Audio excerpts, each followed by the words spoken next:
Hi, I'm here with Ellie Highwood, who is Professor of Climate Physics at the University of Reading and Vice President of the Royal Meteorological Society. And Ellie's going to tell us a little bit about her role with the Royal Meteorological Society.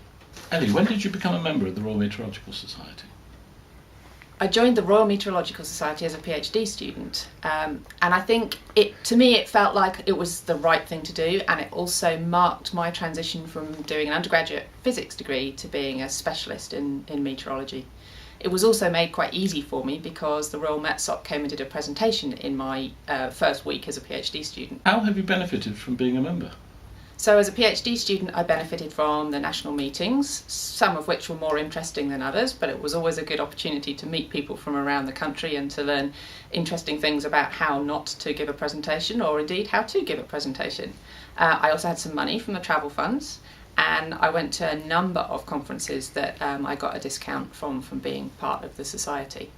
You've also been more involved with the Royal Meteorological Society for many years. Can you tell me about that? Yes, I've had a number of roles with the Met Soc. It started as when I was a PhD student and an early career researcher, and I got involved with being on the local organising committee of the 150th anniversary conference. And having done a reasonably good job on that, I was then nominated to be on council, and I served 3 years as a member of council. That was really interesting because it was my first experience of a really formal committee meeting where you had to get permission from the chair to speak and an agenda and things like that. And now that's been really useful to me because I do a lot of those meetings in my other roles. How did you benefit from being more involved?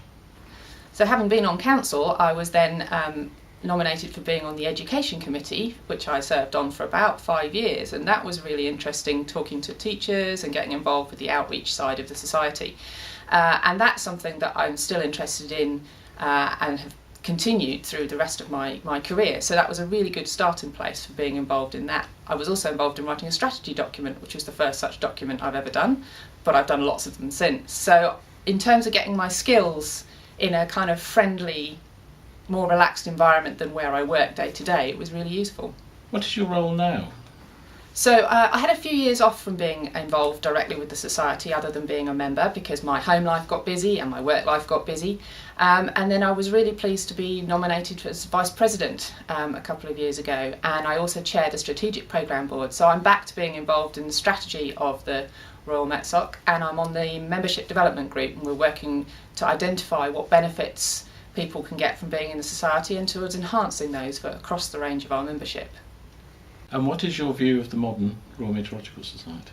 So it's changed a huge amount in the 20 years that I've been involved with it, actually. The leadership team is much more diverse. We've gone to providing policy guidance for parliamentary committees, for the national curriculum, and generally a very energetic society.